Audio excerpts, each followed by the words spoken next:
तो दोस्तों आज 11 जून 2020 गुरुवार का दिन हो चुका है। तो आइए फटाफट से बात कर लेते हैं आज के ताजा खबरों की और आज के बड़े खबरों की। आपको बता दें आज की बड़ी खबरों में चीनी बीमारी को लेकर फिर से एक बड़ी खबर आई है। आपको बता दें ये बड़ी खबर पूरे देश के सभी नागरिकों के लिए बेहद ही महत्वपूर्ण है। इसके अलावा ये बड़ी खबर चीनी बीमारी से बचने में आपकी मदद करेगी। तो इस खबर की पूरी रिपोर्ट अभी हम आपको थोड़ी देर में बताएंगे। इसके अलावा आज की बड़ी खबरों में इंडियन रेलवे की तरफ से भी एक बड़ी खबर आई है। जो भी लोग रेल में सफर करने वाले हैं उन लोगों के लिए ये एक नई खबर है। दोस्तों इसके अलावा आज की बड़ी खबरों में लॉकडाउन को लेकर एक बड़ी खबर आई है। आने वाले दिनों में फिर से 15 दिनों तक पहले की तरह भयंकर वाला लॉकडाउन लग सकता है पूरे देश में। हम आपको इस खबर की भी पूरी रिपोर्ट बताएंगे। दोस्तों इसके अलावा अनलॉक 1 को लेकर भी पूरे देश के लिए एक बड़ी खबर आई है। आपको बता दें सभी राज्यों ने अनलॉक 1 के नियम में कुछ बड़े बदलाव किए हैं। इसके अलावा बैंक ग्राहकों के लिए भी एक बड़ी खबर आई है। अगर 1 जुलाई 2020 तक फॉर्म नंबर 60 नहीं भरा तो अकाउंट फ्रीज कर दिया जाएगा। फिर ना तो पैसे निकाल पाएंगे अकाउंट से और ना ही अकाउंट में पैसे डाल पाएंगे। तो हम आपको इस खबर की भी पूरी रिपोर्ट अभी थोड़ी देर में बताएंगे। दोस्तों इसके अलावा हम आपको बताएंगे आज की बड़ी खबरों में चीनी बीमारी का बिल्कुल ताजा अपडेट भी। तो दोस्तों आज हम आपको अपने इस वीडियो में इन्हीं सब महत्वपूर्ण खबरों के बारे में बताने वाले हैं। तो वीडियो को बिना भगाए ध्यान से आखिर तक देखें ताकि कोई भी जानकारी मिस ना हो। बस वीडियो में आगे जाने से पहले आपसे छोटी सी रिक्वेस्ट है कि आप इस वीडियो को लाइक कर दें, शेयर कर दें, क्योंकि आपका लाइक शेयर करना ही हमारी मेहनत का फल होता है। तो आइए बिना देर किए चलते हैं सीधे आज की पहली बड़ी खबर की तरफ। और आज की पहली बड़ी खबर में आइए सबसे पहले आपको बताते हैं चीनी बीमारी का बिल्कुल ताजा अपडेट पूरी दुनिया भर से। तो जैसा कि आप देख सकते हैं अपनी स्क्रीन पर कि पूरी दुनिया भर में चीनी बीमारी के टोटल मरीजों की संख्या हुई 74,03,714। आपको बता दें इन 74 लाख मरीजों में से अब तक 4,16,595 लोगों की जान जा चुकी है पूरी दुनिया भर में। इसके अलावा जो 74 लाख मरीज हैं तो इनमें से अब तक 37,12,687 लोग ठीक भी हो चुके हैं। जिन लोगों का अभी इलाज चल रहा है, जो लोग अभी भी संक्रमित हैं, उनकी संख्या अब बढ़कर हो गई है 32,74,432। तो दोस्तों ये ताजा अपडेट था पूरे दुनिया भर का। लेकिन आइए अब आपको बताते हैं अपने देश यानी कि भारत का ताजा हाल। तो जैसा कि आप देख सकते हैं PTRnews.com की तरफ से चीनी बीमारी का बिल्कुल ताजा अपडेट भारत के लिए हाजिर है। ताजा रिपोर्ट आपकी स्क्रीन पर है कि बीते रोज लगभग 24 घंटे में 11,000 से ज्यादा नए मामले सामने आए हैं। दोस्तों आपको बता दें चीनी बीमारी के नए मरीजों ने फिर से एक नया रिकॉर्ड बनाया है। ऐसा पहली बार हुआ है कि लगभग 24 घंटे में 11,000 से ज्यादा नए मरीज सामने आए हैं। आपको बता दें जो बढ़ोतरी हुई है उसके बाद अब भारत में चीनी बीमारी के टोटल मरीजों की संख्या हो गई है 2,87,155। आपको बता दें इन मरीजों में से अब तक 8,107 लोगों की जान जा चुकी है और बीते रोज लगभग 24 घंटे में 350 से ज्यादा लोगों की जान गई है। और ये भी अब तक का सबसे बड़ा रिकॉर्ड है कि एक दिन में इतने ज्यादा लोग मारे गए हैं। आपको बता दें बीते रोज लगभग 24 घंटे में 6,000 से ज्यादा लोग ठीक भी हुए हैं। ठीक होने वालों की संख्या अब 1,40,979 हो गई है। इसके अलावा अब जो लोग संक्रमित बचे हुए हैं भारत में उनकी संख्या अब बहुत तेजी से बढ़कर 1,38,054 हो गई है। बात करेंगे आज के अगले बड़े खबर की। तो WHO यानी कि विश्व स्वास्थ्य संगठन ने पाकिस्तान में फिर से लॉकडाउन लागू करने की है सिफारिश। जी हाँ, पाकिस्तान में चीनी बीमारी के बढ़ते मामलों को देखते हुए विश्व स्वास्थ्य संगठन ने वहाँ 2 हफ्तों के लिए फिर से लॉकडाउन लागू करने का सुझाव दिया है। संगठन ने पाकिस्तान के 4 प्रांतों को लिखी अपनी चिट्ठी में पाकिस्तान की ओर से तमाम प्रतिबंध हटाए जाने को लेकर गहरी चिंता जताई है और पाकिस्तान से कहा है कि फिर से 2 हफ्ते के लिए तगड़े वाला यानी कि बिना छूट वाला लॉकडाउन लागू किया जाए। आपको बता दें आने वाले दिनों में अगर भारत में भी हालात बहुत ज्यादा बिगड़ेंगे तो विश्व स्वास्थ्य संगठन की तरफ से भारत के लिए भी ऐसी राय आ सकती है और ये कहा जा सकता है कि फिर से भारत में पहले की तरह या उससे भी सख्त लॉकडाउन लगाया जाए। बात करेंगे आज के अगले बड़े खबर की। तो लंगूरों में असरदार साबित हुई है ये दवा। अब चीनी बीमारी के मरीजों पर चल रहा है ट्रायल। जी हाँ, जैसा कि आप जानते हैं कि चीनी बीमारी जब से फैली है तब से बड़े बड़े वैज्ञानिक इसी चांस में और इसी कोशिश में लगे हुए हैं कि जल्द से जल्द इसका टीका बन जाए या दवा बन जाए। तो दोस्तों इसी कड़ी में एक बड़ी खबर आई है अमेरिकी शोधकर्ताओं की तरफ से। आपको बता दें उन्होंने एक दवा बनाई है जिसमें कुछ उम्मीद की किरण नजर आई है। दोस्तों आपको बता दें इस दवा का प्रयोग लंगूरों पर किया गया है जो कि अच्छा साबित हुआ है। लंगूरों के बाद इस दवा का इस्तेमाल ट्रायल के रूप में चीनी बीमारी के मरीजों पर किया जा रहा है। तो जिस तरीके से लंगूरों पर इस दवा ने अच्छे से काम किया है, अगर इंसानों पर करती है तो एक बड़ी सफलता मिलेगी और चीनी बीमारी से छुटकारा मिलने में एक नया रास्ता खुलेगा। बात करेंगे आज के अगले बड़े खबर की। तो 100 साल पहले चीनी बीमारी जैसी महामारी से हुई थी अनगिनत मौतें। क्या आप जानते हैं इस बारे में? दोस्तों अगर आप नहीं जानते तो हम आपको एक और बात बताते चलें कि अब से लगभग 100 साल पहले एक बीमारी फैली थी जिसे स्पेनिश फ्लू कहा जाता है। आपको बता दें इस फ्लू में भी यानी कि इस बीमारी में भी रिपोर्ट के मुताबिक 5 से 10 करोड़ लोगों की जान गई थी। बात करेंगे आज के अगले बड़े खबर की। तो चीनी बीमारी के कीटाणु किस सतह पर यानी कि किस चीज पर कितनी देर तक जिंदा रहते हैं, आई है इस पर ताजा रिपोर्ट जो कि आपको चौंका कर रख देगी। जी हाँ, चीनी बीमारी को लेकर ये एक बड़ी रिपोर्ट सामने आई है शोधकर्ताओं की तरफ से। लंदन में एक कॉलेज है, उस यूनिवर्सिटी की तरफ से आपको बता दें एक अध्ययन किया गया है चीनी बीमारी के कीटाणु पर, जिसके बारे में अगर आप सुनेंगे तो आप भी चौंक जाएंगे। दोस्तों आपको बता दें इससे पहले हमें ये बताया गया था कि जो चीनी बीमारी के कीटाणु हैं वो प्लास्टिक पर कुछ घंटे तक रहते हैं, तो लोहे पर कुछ घंटे तक जिंदा रहते हैं, तो कपड़े पर कुछ घंटे तक जिंदा रहते हैं और फिर मर जाते हैं। लेकिन आपको बता दें जो ताजा रिपोर्ट सामने आई है, जो नई रिसर्च सामने आई है, उसमें बताया गया है कि जो चीनी बीमारी के कीटाणु है वो किसी भी सतह पर यानी कि किसी भी चीज पर 5 दिनों तक जिंदा रहते हैं। जी हाँ, कुछ घंटे नहीं बल्कि 5 दिनों तक जिंदा रहते हैं और वो 10 घंटे के भीतर बड़े क्षेत्र में अपने आप को फैला भी लेते हैं। यानी ताजा रिपोर्ट के मुताबिक ये बताया गया है, जो कि हम आपको मिसाल के जरिए समझाएं तो किसी कमरे में अगर बेड है और उसमें कोई हैंडल लगा है और अगर उस पर कोई चीनी बीमारी का कीटाणु लग जाता है, लेकिन अगर आप उसी कमरे में 10 घंटे के बाद जाएंगे तो उस हैंडल से 10 घंटे के भीतर पूरे कमरे में चीनी बीमारी के कीटाणु फैल चुके होंगे और ये कीटाणु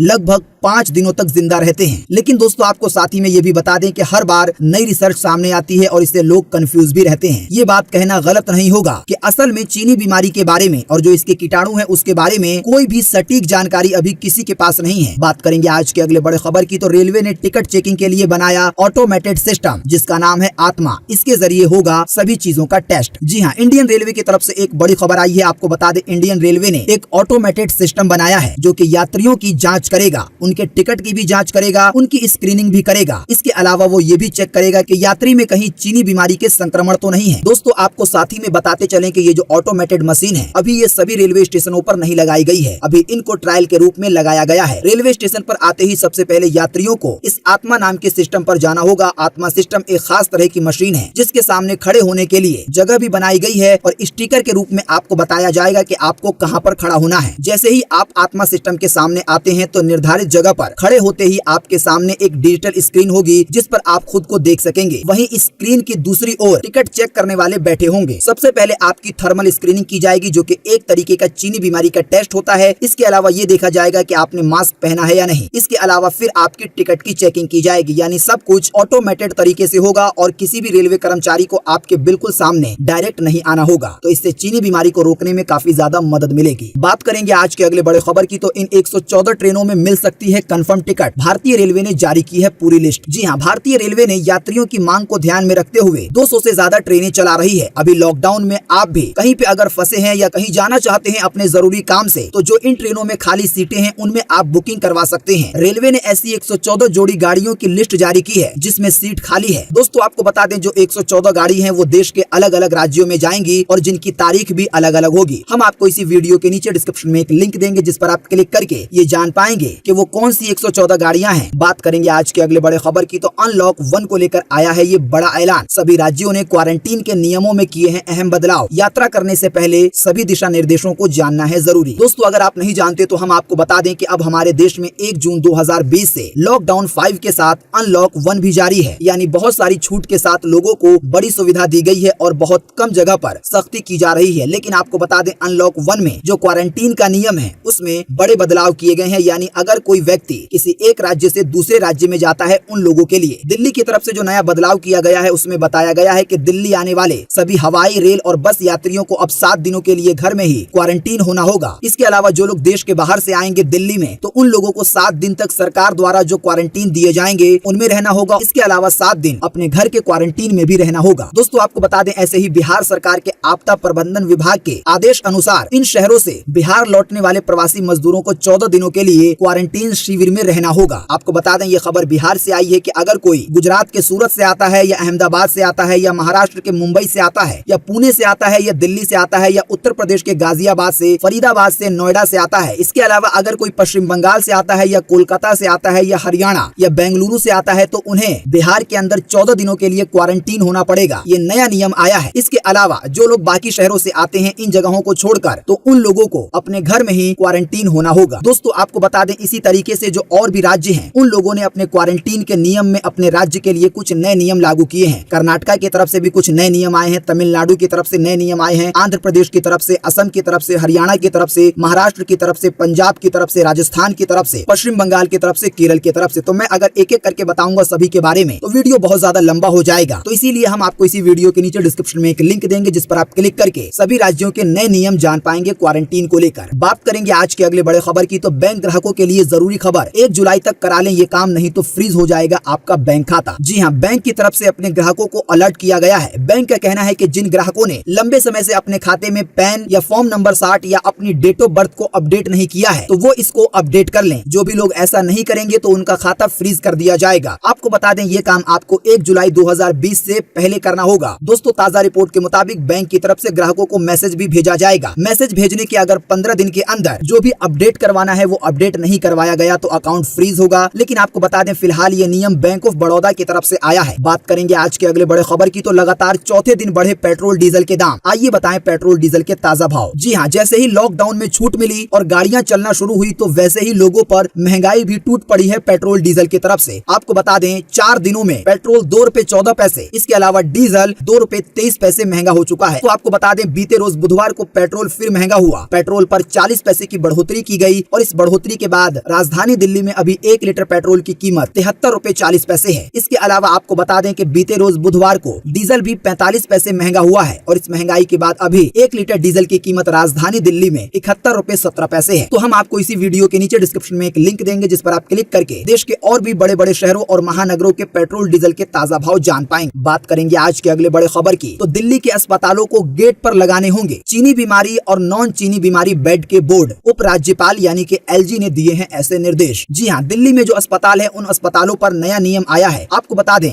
उपराज्यपाल की तरफ से ये निर्देश दिए गए हैं कि सभी अस्पतालों को अस्पतालों के गेट पर इस बात की जानकारी देनी होगी कि चीनी बीमारी के लिए उस अस्पताल में कितने बेड खाली हैं और इसके अलावा चीनी बीमारी को छोड़कर दूसरी चीजों के लिए कितने बेड खाली हैं। आपको बता दें इससे चीनी बीमारी के मरीजों को, इसके अलावा जो लोग और दूसरी बीमारी का इलाज करवाने आते हैं वैसे लोगों को बहुत अच्छी सुविधा मिलेगी। बात करेंगे आज के अगले बड़े खबर की, तो Xiaomi का MI इलेक्ट्रिक टूथब्रश 300 भारत में हुआ लॉन्च, देगा 30 दिन का बैटरी बैकअप। जी हाँ, चीनी टेक कंपनी Xiaomi ने भारत में अपना नया इलेक्ट्रिक MI टूथब्रश 300 भारत में लॉन्च कर दिया है। इस टूथब्रश में सॉफ्ट ब्रिसल के साथ दमदार बैटरी दी गई है। इसके अलावा यूजर को इस टूथब्रश में स्टैंडर्ड और जेंटल मोड का सपोर्ट मिलेगा। आपको बता दें इसकी कीमत लगभग 550 रुपए है। 15 जुलाई से इसकी बिक्री शुरू होगी। आपको बता दें ये जो टूथब्रश है इसकी बैटरी 1 महीने तक चलेगी दावे के मुताबिक। अधिक जानकारी के लिए आप Xiaomi की वेबसाइट पर जा सकते हैं। बात करेंगे आज के अगले बड़े खबर की, तो शुरू करें बांस की बोतल लैंप क्रॉकरी का बिजनेस, मोदी सरकार कर रही है मदद। जी हाँ, पिछले साल सरकार ने सिंगल यूज प्लास्टिक पर रोक लगाई थी। सरकार के इस कदम से बांस उद्योग में उछाल आ गया। आज बाजार में बांस से बनी क्रॉकरी खूब बिक रही है। बांस की बोतल, बांस के कप प्लेट, बांस के कप चम्मच, कांटे वगैरह, थाली वगैरह, स्ट्रो वगैरह, ये सभी चीजें बिक रही हैं और इनकी मांग बढ़ गई है। आपको बता दें जो बांस से बनी चीजों का काम है तो आप इसका बिजनेस शुरू कर सकते हैं। मोदी सरकार खुद ऐसे लोगों की मदद करेगी जो लोग इसका बिजनेस शुरू करना चाहते हैं। आप अपना बिजनेस कैसे शुरू कर सकते हैं इसके लिए हम आपको इसी वीडियो के नीचे डिस्क्रिप्शन में एक लिंक देंगे जिस पर आप क्लिक करके इस बिजनेस के बारे में सभी चीजें लगभग जान पाएंगे। दोस्तों, अगली खबर बताने से पहले आपके लिए एक बड़ा सर्वे और एक बड़ा सवाल। अगर आप इसमें हिस्सा लेंगे और इस सवाल का जवाब देंगे तो इससे बहुत कुछ पता चलेगा पूरे देश के लिए। जैसा कि अभी हमने आपको थोड़ी देर पहले बताया कि चीनी बीमारी को लेकर भारत में हालात बद से बदतर होते जा रहे हैं। चीनी बीमारी के मरीज बहुत तेजी से बढ़ रहे हैं। दोस्तों, हालात को देखते हुए क्या सरकार को फिर से 15 दिन का सख्त वाला लॉकडाउन लागू कर देना चाहिए या नहीं करना चाहिए चीनी बीमारी से बचने के लिए? तो आप हमें इसी वीडियो के नीचे कमेंट बॉक्स में अपनी राय जरूर लिखकर बताएं। इससे बहुत कुछ पता चलेगा कि फिर से 15 दिन का लॉकडाउन लागू किया जाए या नहीं चीनी बीमारी से बचने के लिए। तो फटाफट से अपना जवाब इसी वीडियो के नीचे कमेंट बॉक्स में लिख डालिए। बात करेंगे आज के अगले बड़े खबर की, तो आधार सेवाओं के ज्यादा फीस मांगने पर यहाँ करे शिकायत, सभी लोगों के लिए बड़ी खबर। जी हाँ, अगर आप भी आधार बनवाने या अपडेट कराने जाते हैं और आपसे एजेंसी धारक आधार सेवाओं के लिए ज्यादा पैसे मांगता है तो आप उसकी शिकायत कर सकते हैं 1947 पर कॉल करके। इसके अलावा आप उसकी शिकायत uidai.gov.in वेबसाइट पर भी जाकर कर सकते हैं मेल द्वारा। दोस्तों, आपको बता दें जो आधार की सर्विस है उसका सबसे ज्यादा चार्ज यानी कि अधिकतम चार्ज मात्र 100 रुपए है। तो दोस्तों, आज 11 जून 2020 की यही ताजा खबरें थी और महत्वपूर्ण खबरें थी। उम्मीद करते हैं इससे आपको काफी कुछ जानकारी मिली होगी। हम बस इसके बदले में आपसे इतना ही चाहते हैं कि आप इस वीडियो को लाइक कर दें, शेयर कर दें, क्योंकि आपका लाइक शेयर करना ही हमारी मेहनत का फल होता है। बाकी आप रोजाना की ताजा खबरों के लिए हमारे चैनल को सब्सक्राइब कर सकते हैं। अगर आप सब्सक्राइब करते हैं तो बेल का आइकन भी जरूर दबाएं। वीडियो देखने के लिए आपका बहुत बहुत धन्यवाद। Thanks for watching.